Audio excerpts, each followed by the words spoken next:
Hi guys, and welcome back to the Mighty Blues. My name is of course Cameron, and welcome back today to another live stream. I hope you all are doing well. Apologies for the lack of live streams and content this week. It's Christmas week and I've been absolutely manic. I've had to go into town about 422 times to pick up various different Christmas things, and then you get up the next morning and you realise you've forgotten something, so you've got to go back into town, and it's just been an absolute manic last couple of days or so. We did obviously have the video on Monday where we sat down and talked to Frank about the TPC communication campaign. Massive thank you to everybody who has checked that out and supported that video. I really do appreciate it. But as I said, the last couple of days for me personally have been absolutely manic. We did the Christmas show with Toffee TV yesterday, which was absolutely amazing. If you checked that out, massive thanks. If you haven't checked it out, it's a lot of fun. I would suggest going and giving it a watch. A lot of things going on over there, but it's just been a manic last 72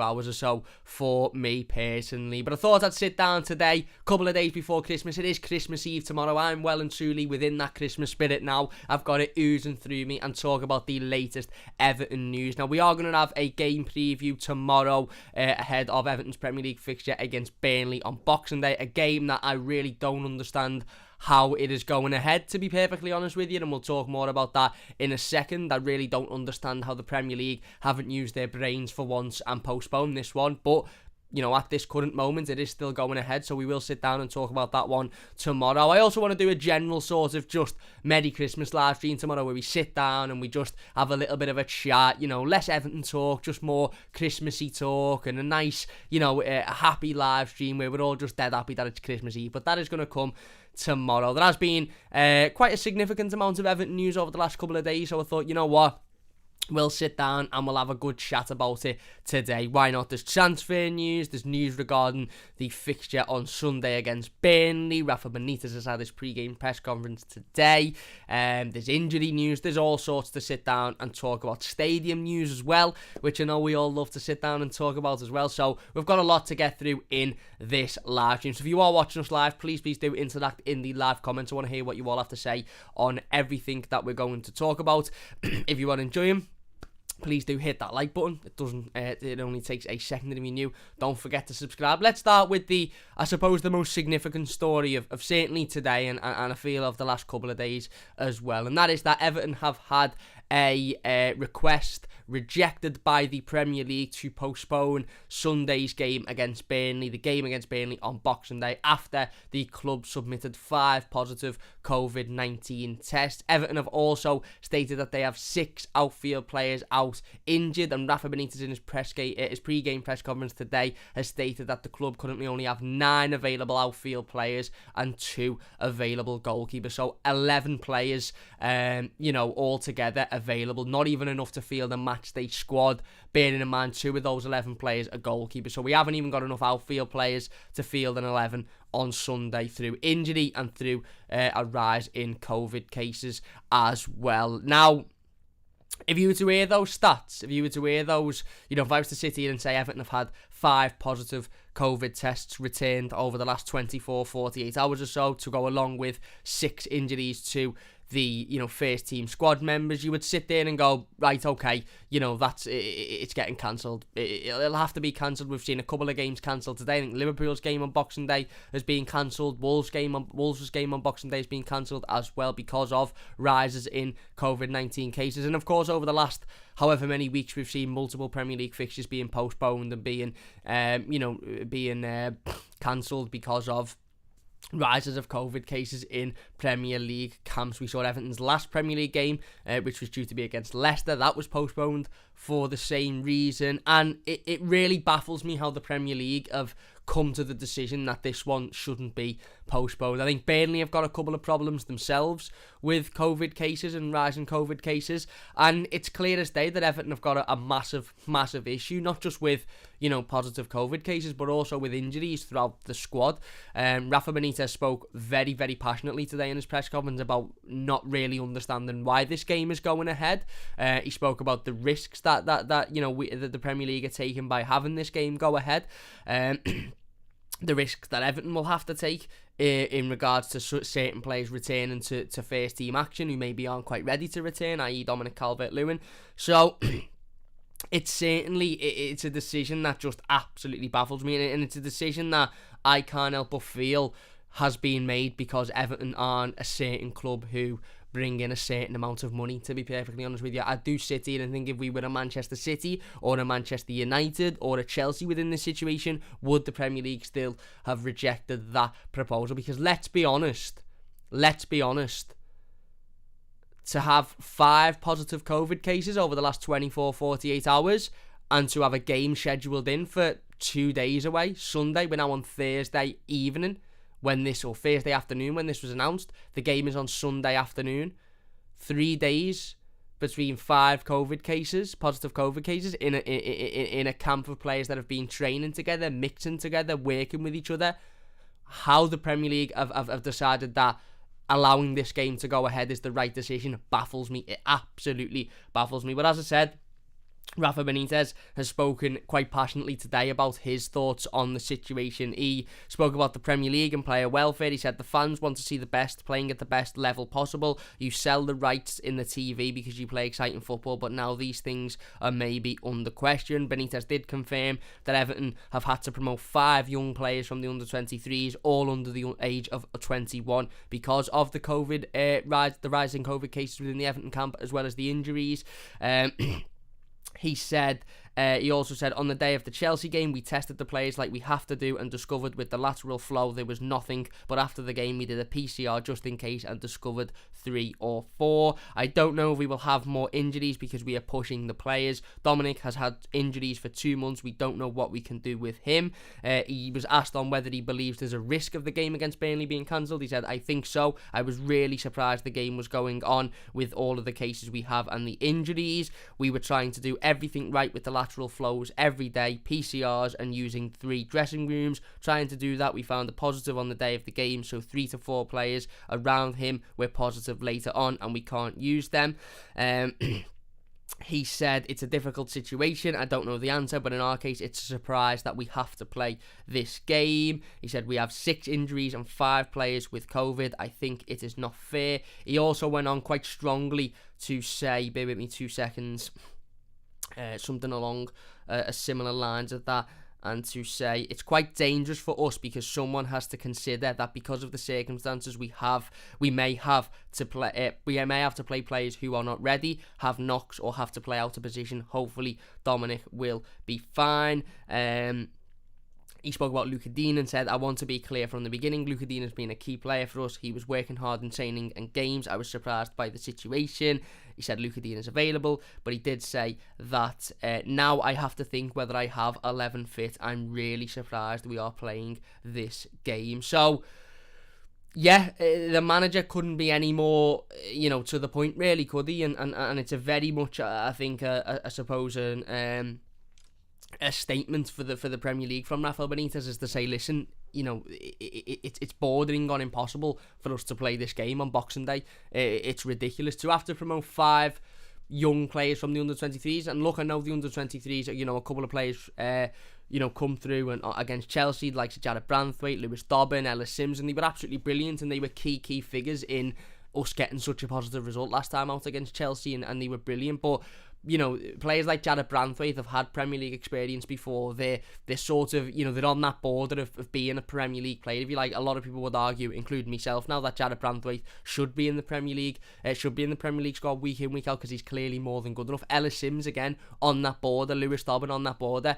It seems like Everton have had to promote 5 young under-18s effectively from the 23s that may be absolutely nowhere near Premier League level, maybe absolutely nowhere near ready to make that step up to Premier League football, and that could massively harm their development, massively harm their confidence if they're thrown into a Premier League game because we've simply got nobody else. It's getting to the point now where as Rafa Benitez says, you're sort of looking at it thinking, how do we feel the team? How do we feel the team on Boxing Day? What does our starting 11 look like? Have we got a left midfielder? Have we got 2 centre midfielders? Have we got a back 4? Have we got who plays at right back? What does obviously we don't know who the players are who have tested positive, so again, that we can't be sure about that.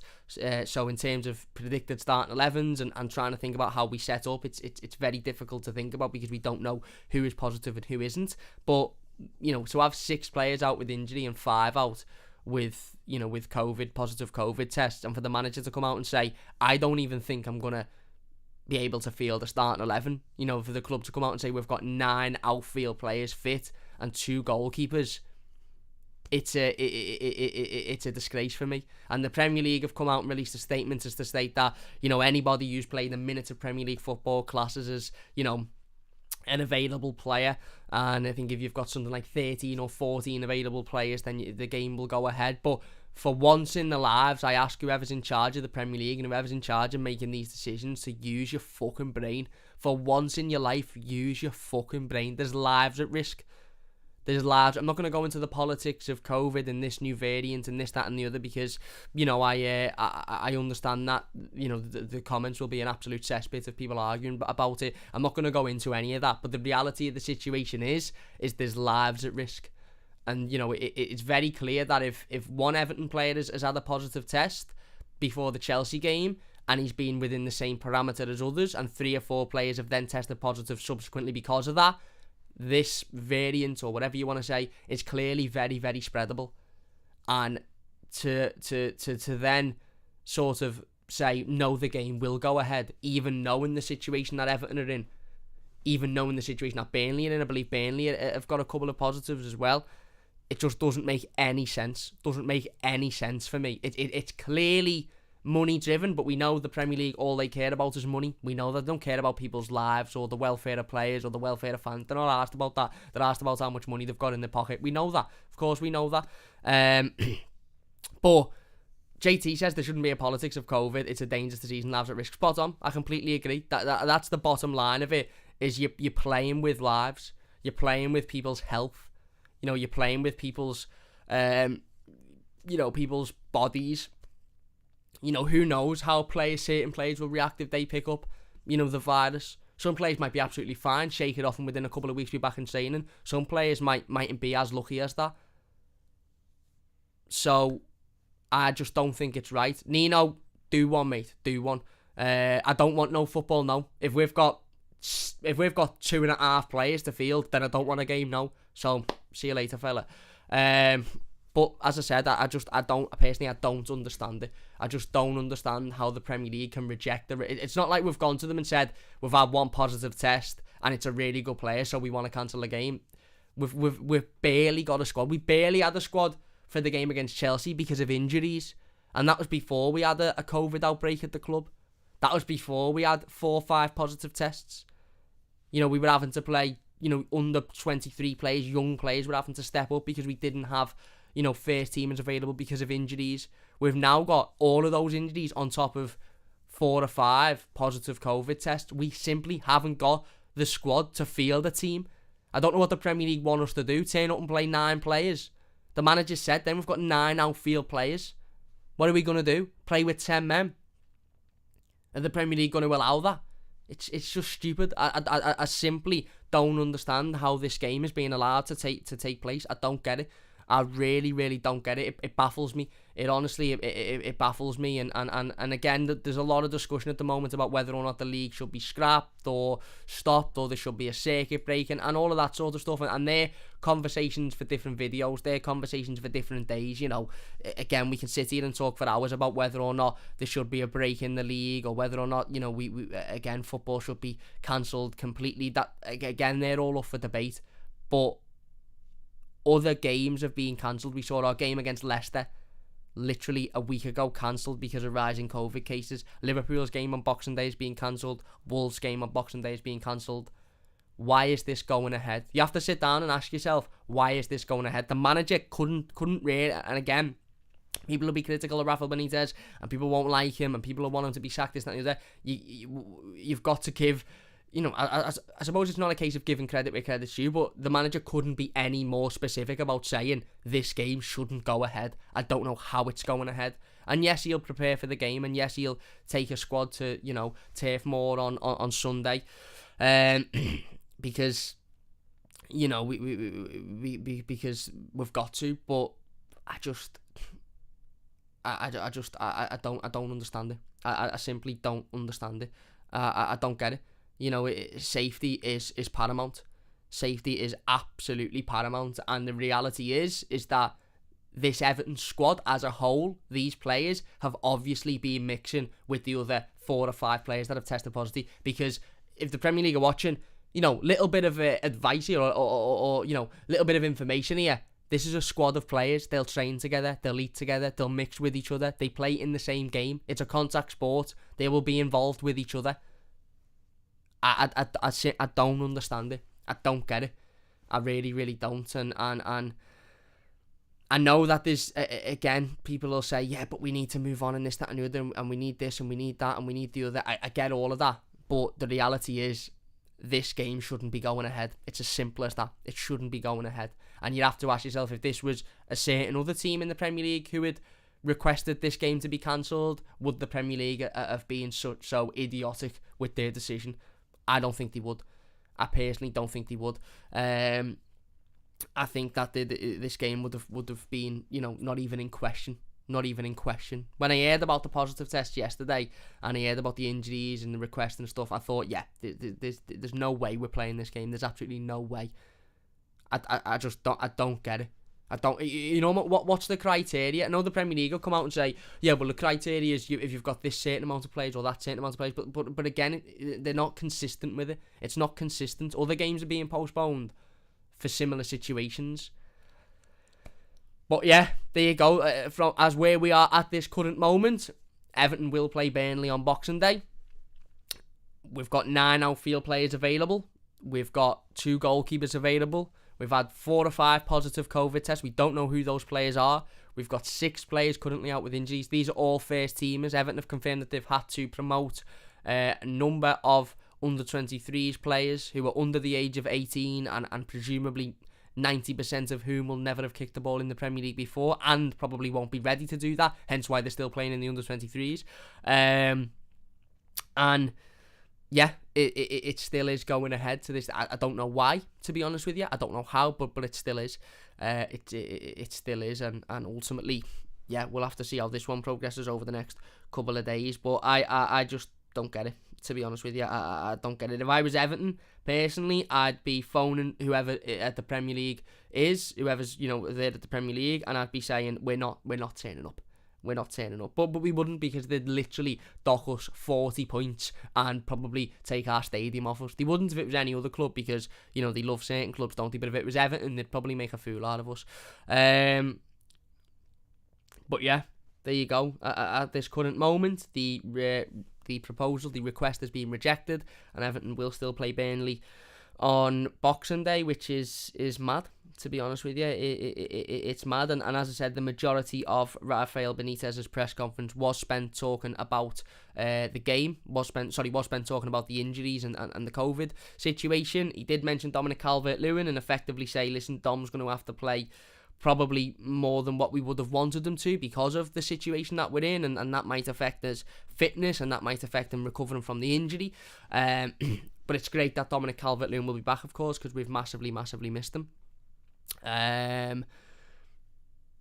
But yeah, look, for me, I just, again, I don't understand it. Anyway, let's get into the live comments then for a bit, and we are going to talk about some transfer news. We've had an update on Vitaly Mikalenko from Fabrizio Romano. We've also had an update on Rangers right back Nathan Patterson, which I think is really, really interesting as well. So we'll get into all of that. If you are enjoying, please hit that like button. It does only take a second. And if you're new to the channel, don't forget to subscribe as well. That would be absolutely fantastic. And if you want to become a member, it is only £1. I'm not going to ask people to, give money, but if you were interested in that, that would be massively appreciated as well. Mitchell says, cancelling games, heads of president, just be cancelling games forever. COVID isn't going anywhere, like the reporter said, so just cancel games sporadically for the next 5 years. Be asked like werewolf.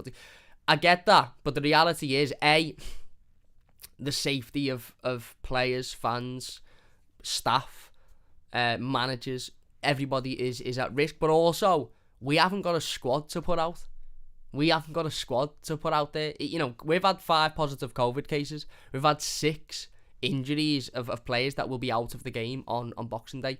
We can't field the squad. If we can field the squad, I'd dread to see what our bench looks like on Boxing Day. So, and again, other games are being postponed for less. other teams are getting away, with having games, with a lot, with going to the Premier League and saying we've had injuries, we've had this, we've had that, and getting games postponed. So I don't get it. Tom says, bring the game on. The depleted team is better than the so-called first team. Well, this seems like an even more depleted team. As I said, we don't know who those players are who have tested positive, so we can't really sit here and say who's going to be available and who isn't. Klopp wouldn't know what to do if he couldn't moan, said Jason. Have the Premier League officials spent too much time in a hotbox VAR room, says JT. I just think they spend a lot of time in a spa, to be honest, because they're always asleep whenever they're having to deal with any of Everton's games. It seems like they get the wet towel treatment and they just fall asleep. Sorry about my comment, but we need to live real, says Jason. I haven't read it, to be honest with you, mate. Stephen says the Premier League hate us. They always have.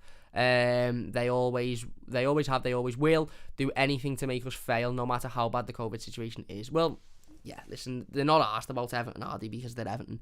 But I don't get it. Connor says, Cam, who are the players missing? I've just joined late. Sorry, bro. Amazed how other clubs get games postponed after 3 cases. No set rules. We don't know. We know, obviously, of Richarlison and Andros Townsend. We know the players that have picked up injuries and are out with injury. But in terms of the positive COVID cases, I don't think it's being reported anywhere of who those players are. So we don't know. But that's what I'm saying. There's no consistency with it. Other teams have gone to the Premier League over the last week or so with only a couple of positive cases and they've had their game postponed, or only a couple of injuries and they've had their games postponed. Everton have got not even enough fit outfield players to field an 11. I don't get it. EFC Essence says, hopefully Reece Hughes breaks into the first team. Well, he might get a chance. Mate. Where are we? Via Vark Tech, says Laurel. Connor says, thank you, mate. Much appreciated. Have a good Christmas. Thank you very much, my mate. Jason says, I'm surprised they've stopped masks in training and never stopped social distancing. I feel all the players should be vaccinated, haven't had a life since March 2020, so it's unfair. Well, again, all of this conversation is starting to come up again now, isn't it? Because of postponed games and positive cases and stuff like that. Phil says, I agree about safety. Any risk at all is unacceptable. I had COVID the first time round, 3 months in 80, 1 month in ICU, and damn near died. I'm now virtually disabled with it. There you go. These things aren't to be messed with. Again, people's lives. And people can say, yeah, but these are fit athletes who are at their prime of their, physical element in their body, but it doesn't matter. Ben Godfrey had COVID in the summer and it took him about 3 months to get back to the fitness level that he was at last season. It's going to hit anybody. Ramey says, whatever jokers, these can play, these can't play these games on, this game's off. He also says, Cam Nadal's everybody. I'm not too bad, mate. I hope you're doing well. Toothy says, we don't know a whole lot about the individual long-term consequences of having it. Yeah. JT says, if any of the youngsters get COVID because of the Premier League decisions and their careers are because of that, I will not forgive the Premier League. There shouldn't be politics. Yeah.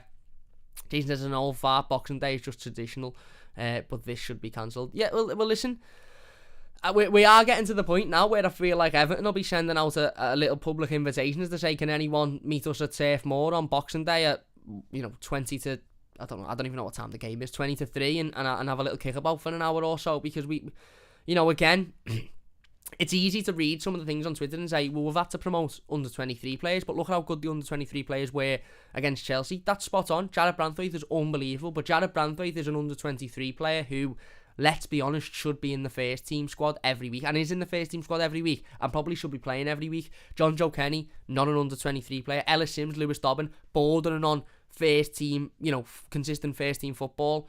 Tyler Onyango, again, up there. I assume we will have 4 or 5, 6 players in this matchday squad on Burnley, against Burnley, who are only sort of down here in terms of their development as footballers, and they'll be thrusted straight into a Premier League game, which isn't. I just don't get how we've been put in this situation. Mitchell says football just isn't viable in a pandemic, is it? No, it's not. It isn't. But again, I don't understand it, mate. I don't get it. Surely I can't be the only one who thinks that it's bonkers that this game is going ahead. Jason says, I say Cam, Ped and Baz up front, yeah, with Ned in the centre of midfield. Unbelievable.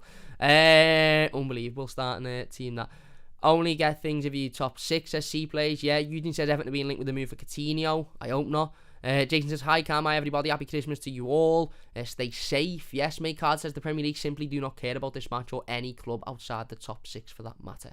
Yeah. Paul says, "Hi buddy, hope you're well." TD says, "Who took that free kick with Ronaldo in the second PES match on Toffee TV? You or Ned? Yikes." I don't know. To be honest with you, I can't remember. If it was good, it was me. If it was bad, it was Ned. JT says, "City Leicester hasn't been postponed at the time of the stream either." Yeah. Andy says, "Evening, Cam, mate. Evening." JT says, "Absolutely chuckled, though. Nothing funny or good about the Premier League cancel rejection request. That's not cool at all." Yeah. JT says, "Someone suggested we bring on our remaining 2 goalkeepers and remaining 9 players, taking whatever hit imposed on us for it to the shithouse Premier League into embarrassment, but the Premier League won't listen, I don't think." Yeah. Eugene says, "You were good on Toffee TV's Christmas show." Thanks very much, Eugene. I appreciate it. Rich says, "Evening, Blues. What's happening, Rich?" JT says, "I can't believe the Premier League is rejecting the cancel request." Yeah, same. Pridey says, "Burnley still goes ahead, but kids and Dom, though." Well, again, Dominic Calvert-Lewin is likely to have to play 90 minutes in a game that he's probably going to get kicked up and down the parking. Justin says, "Premier League has it in for us." Yeah, and Andrew says, "Hi, Cam. Merry Christmas to you and your family, and thank you for all the hard work you do for us Blues with these streams." Thank you very much, Andrew. Merry Christmas to you and your family as well. I really, really do appreciate it. And Merry Christmas to everybody. As I said at the start of the stream, we are going to do a Christmas stream tomorrow. We will have the preview to the Burnley game up. If it's still going ahead at that point, I assume it will be. So that will be up tomorrow, and then we are going to have a Christmas stream where we just sit here for about an hour and we just talk about Christmas things, Christmas films, Christmas food, what we're doing for Christmas. Just a nice, happy Christmas stream. But yeah, there you go. At the current moment, the Premier League have rejected Everton's request to cancel the game against Burnley after Everton submitted 4 or 5 positive COVID tests as well as 6 injuries. Rafa Benitez has come out today and confirmed that Everton only have 9 available outfield players fit and 2 goalkeepers. The club have had to promote a number of under-23s players, all under the age of 18, to help combat the current injury/COVID crisis. So there you go. Everyone will have an opinion on this. My personal opinion is I don't understand how this game is going ahead. But as of this moment, it is going ahead. And as of this moment, we need to win the game because we desperately need to get all 3 points. It'll be massively difficult, especially, with the weakened side. But we've got to go out and win it, haven't we? If you are enjoying, please hit that like button. By the way, it does only take a second to be new. Don't forget to subscribe. If you're watching live, get your thoughts in the live comments, and we'll get involved with as many of them as we possibly can. If you're new to the channel, as I said, please do hit that subscribe button. Let's go on to talk about something a little bit more cheery then. Let's talk about some transfer news and transfer rumours. Over the last couple of days, we've had a lot of news regarding ins and outs. The Daily Mail reported yesterday that Napoli are targeting a January swoop for Everton left-back Luca Dean. I feel like Luca Dean won't be at the club for an awful lot longer, to be honest with you. Reason being is because, by all accounts, we've signed a new left-back for £20 million. And I just don't think Everton would spend that sort of money on a left-back if we didn't have guarantees that Luca Dean was going to be leaving the club, or at least wanted to leave the club. Whether he would go to Napoli, I think now, given the situation and given the fact that it seems at this moment, now this could change, of course it could change because football can change in an instant, but at this moment it seems like Luca Dean won't be at Everton for much longer. He will be touted out to every club in world football, and there will be a rumour that he's signing for a different club every single day. There was one that he was signing for, or that Newcastle were interested in buying him last week, which just made me absolutely laugh my head off, to be perfectly honest with you. But yeah, that is from the Daily Mail. But more excitingly, talking about incomings, Dynamo Kiev manager Messiah Lucescu said that, "I am happy that a young player from my team is heading to Everton." I am talking about Mikalenko. That is according to GSP. Fabrizio Romano did come out a couple of days ago and say that Vitaly Mikalenko to Everton is a done deal, and all that is left is the official announcement from the club. So bearing that in mind, if we're going to take that as true, and confidently write information, which a lot of people do when Fabrizio Romano speaks, because he's a very reliable journalist who very rarely gets things wrong. He has got things wrong in the past, it has to be said, but very rarely does he get things wrong. If that deal is done, everything's signed, the paperwork is all signed, it's as done can be. It's just needing announcing.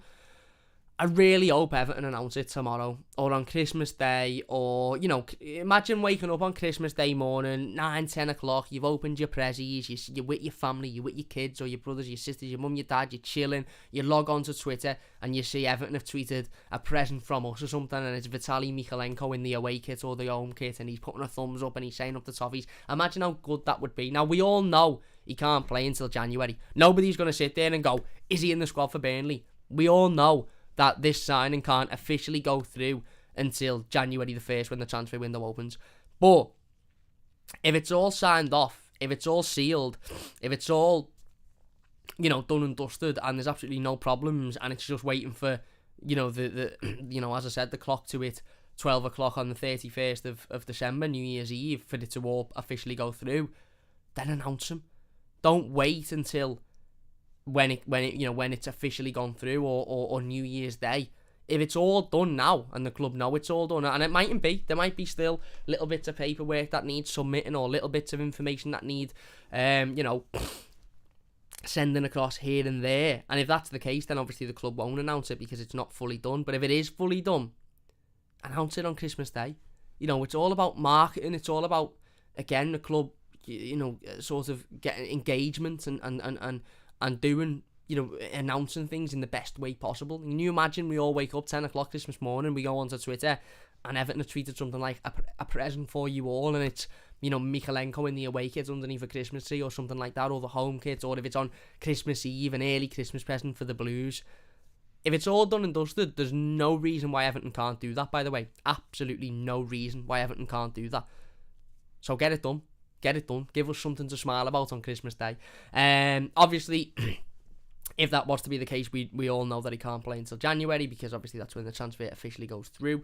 But by all accounts, it's a done deal. And, a lot of rumours being under the 20 million mark, 18, 19 million pounds of that. Probably does mean Luca Dean is on his way out, which is unfortunate, because I don't want to see Luca Dean leave the football club. I really like Luca Dean. I think he's a fantastic left back, and I think he seems like a genuinely really, really nice fella. However, again, it's maybe this is the inevitable. Maybe Luca Dean moving on and leaving Everton is the inevitable, which isn't great and is sad. And we spoke about it, Jordan, last week. Luca Dean and the situation regarding him. But it looks like Everton have been proactive in finding a replacement. And a lot of people's criticisms regarding this transfer was, how have we managed to find a replacement for Leighton Baines' replacement, but we still haven't managed to replace Seamus Coleman? Well, according to the media over the last couple of days, specifically the Mirror, I believe the Guardian reported this as well, Everton will make a renewed bid for Rangers right-back Nathan Patterson this January. Everton are likely to go back in with a bid of around £9 million. There was rumours in the summer, when we were interested in Nathan Patterson, that Steven Gerrard's involvement with Rangers was the reason as to why that deal didn't go through. I don't believe that to be the case. I think the reason as to why that deal didn't go through is because Everton didn't offer Rangers the money that they wanted, effectively, because of financial fair play and the situation that we were in there. It seems very much at the moment that Everton would be able to offer the money that Rangers would want for Nathan Patterson, and therefore hopefully get this deal done. He looks like a really, really talented young right back. Would come in and obviously be the replacement for Seamus Coleman. Obviously he would be the the number one right back going forward, which is what we need and what we want, of course. And again, it would mean that Everton proactively in the January transfer window had gone out and, brought in a new left back, probably more out of necessity because of the situation with Luca Dean. I said yesterday on the Toffee TV Christmas show, we don't fully know the situation with Luca Dean. We know the story that we're reading on social media. We know the narrative that we're reading on social media, which is that Luca Dean had gone to Rafa Benitez with a bit of a disagreement. They'd had a falling out, and now he's leaving the football club. That might be the case. It might be that Luca Dean has wanted to leave Everton for months. It might be that he wants Champions League football. It might be that he doesn't want to be here anymore. We don't know. We don't know the full story. But Everton have been proactive, I suppose, in going out and finding that replacement. Now, in terms of FFP and where we're getting that money from, you would assume Everton are quite confident that they'll receive a significant amount for Luca Dean, maybe £30 odd million. given the fact that we're spending 20 odd million on a left back, and the rumour is that we're wanting to spend 10 odd million on a right back as well.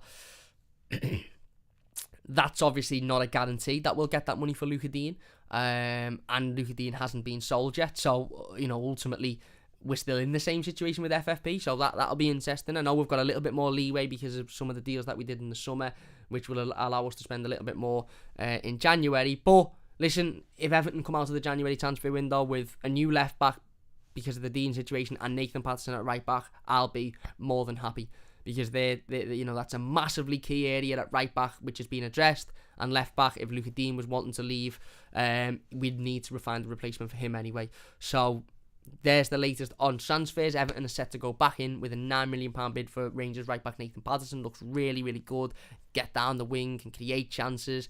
Decent enough defender as well. Loads of room to improve, of course. Loads of time to improve as well. He is only young, but looks to be a really, really exciting deal. And, Vitaly Mykolenko looks all but done as well at left back. We are going to talk about the stadium in a moment as well before we do finish up, but let's get back in the live comments before we do that. If you are enjoying, please hit that like button. It does only take a second, and if you're new, don't forget to subscribe. That would mean an absolutely massive amount to me. Philip says, didn't Mashiri say he had 100 million to put in, but FFP stopped them? Yeah, he did. He said a lot recently for that Mashiri. I can't keep up with him. Jason says we also need a striker. Yeah. Paul says, hope you sobered up from your Toffee TV antics yesterday. I'm alright now. I'm alright. That bottle of blood did hit me. It did hit me a little bit, but after an hour or so, I was alright. Nice bottle of blood, by the way. TD says, well, you can, but nobody wants to go through all the work of preparing turkey or prime rib dinners unless it's a special occasion. Mitchell says, 2 swigs can. The Toffee TV Xmas special was amazing, mate. Really got me into the spirit. PS, practice your corners. Thank you very much, Mitchell. Really appreciate that. I'm blaming Ned. Hernandez says, love that we fired Brands, but are still chasing the targets. Yeah, I believe Vitaly Mykolenko was somebody that Marcel Brands was interested in bringing in, but it obviously works for the manager as well. Whammy says, no, they signed Vitaly for 5 years, presumably Patterson will be the same, so it's 4 million and 2 million, so 8 million per annum, because that's how it works. Yeah, exactly. Peter says, got a massive walkabout Barbie for Christmas doing the dinner. Mad. Fair play. Hernandez says, what are we finding all these funds if you truly believe Dean is going for 50 million? I don't think we'll get 50 for him. Really looking forward to Everton versus Blackpool, says Delamere. I wonder what a missing number 10 is enjoying. Well, there you go. Turkeys don't come out in the winter, says Whammy. Nice. Whammy also says, that could go horribly wrong if Dean leaves and this kid isn't better. Toothy says, he and his girlfriend decided on Mexican because they don't have a traditional Xmas dinner, but Christmas comes around once a year and you can have Mexican any time of the year. Jess isn't having Christmas dinner with us. She has a traditional Christmas dinner with her family. But it's a family thing, and we're just not all into roasts. There's none of us that are massively into roast dinners, so we switch it up, and we'll have a Mexican this year. It is what it is. Are you gutted about Dean possibly leaving? Do you think he was a good player? I think he's a great player, and a part of me is gutted about him leaving, but again, we don't know the situation. We don't know what's gone on. We don't know the behind the scenes of it. And it's very hard to form an opinion when you don't know all of the information, isn't it? But he's a great player, and it'd be really sad to see him go on the very base level of it. Hernandez says, everyone looks a powerhouse on YouTube. Go watch Stachwalese. Yeah. Cam, I don't understand the logic of you having something non-traditional for Christmas dinner, but you do, bro. Just, it is what it is, mate. That's what we do. That's what we do in this family. Anyway, let's get on to the last subject of the live stream before we do finish up, and this is regarding the new stadium at Bramley-Moore. The club did confirm yesterday that the first section of the concrete superstructure of our new stadium has been erected at Bramley-Moore Dock, rounding off a year of progress at the site of our future home. The giant precast concrete panels and pillars installed this week, just prior to the enabling and construction works breaking for Christmas, are the first structural elements of the northwest core, which will incorporate the entrance turnstiles to the north stand. and create support for the entry and exit stairs up to the concourse areas. The club also said 3 trim wall sections and 1 structural column delivered from the contractor Lango Rourke's pioneering off-site manufacturing facility have been meticulously housed on one of the first completed foundations on the North Quarry side of the waterfront development. The club and contractor has made steady progress in securing planning permission from Liverpool City Council in late February 2021, which enabling works beginning in the summer after the clubs took control of the site. So there you go. Everton are seemingly ahead of schedule with Bramley-Moore Dock, which is absolutely amazing. Really, really nice bit of news to read just before Christmas, of course, regarding the new stadium. I'm sure we're all as excited as each other to be sat in the new stadium. Hopefully the team on the footballing pitch can improve before that, because it needs to. Let's be perfectly honest, it needs to. But listen, at the end of the day, it's good news. It's good news. It's positive news, and I'm absolutely made up that that we've had such a positive update just before Christmas as well. So there you go. That is the latest on Bramley-Moore. Anyway, we're going to leave it there then. If you have enjoyed this one, please do leave a like. It does only take a second. As I said, we will be back tomorrow with the game preview to Everton's Premier League fixture against Burnley on Boxing Day. It is going ahead as of now. I don't quite know why or how, but it is going ahead as of now, so we will be back with the preview to that one tomorrow. We'll also have a Christmas live stream where we just sit down for an hour and have a bit of a Christmas chat, because why not? That's what we all want to do, isn't it? Let's be honest. But a big thanks to everybody for watching this one live. If you're watching the live comments and you've got involved, I really, really do appreciate it. If you're watching the YouTube video, leave your thoughts down below and we'll get involved with as many of them as we can. If you've enjoyed this one, please hit that like button as well. That would mean a massive, massive amount to me. And if you are new to the channel, don't forget to subscribe. We are close to 5,300 subscribers. So if we could hit that subscribe button and get there by Christmas, that would be absolutely unbelievable. But anyway, massive, massive thank you for watching. Please hit that like button if you have enjoyed. Subscribe if you're new. Philip says up the Toffees. If I don't speak to you beforehand, by the way, have an absolutely lovely, lovely Christmas and a lovely New Year. As I said, we will be back tomorrow. So if you want to jump on and join us tomorrow, we'll be here. Peter says, Cam, great year's content, mate. Merry Christmas. Thank you very much, my mate. Really appreciate it. Wimmy says, see you guys. Cheers. Have a lovely Christmas if you're not available tomorrow. I know a lot of people will be very busy. And a fantastic New Year. And those who are available tomorrow, we'll see you tomorrow. But thank you all very much for watching. Richard says, hi Cam, it just doesn't make any sense for this match to go ahead in the light of the many cases the club has and with so many other matches being postponed. Have a great Christmas. But I agree, Richard. I couldn't agree more. Thank you very much. Big thanks for watching. Leave a like if you enjoyed. Subscribe if you're new. Have a wonderful Christmas. We'll see you tomorrow. See you soon on The Mighty Blues.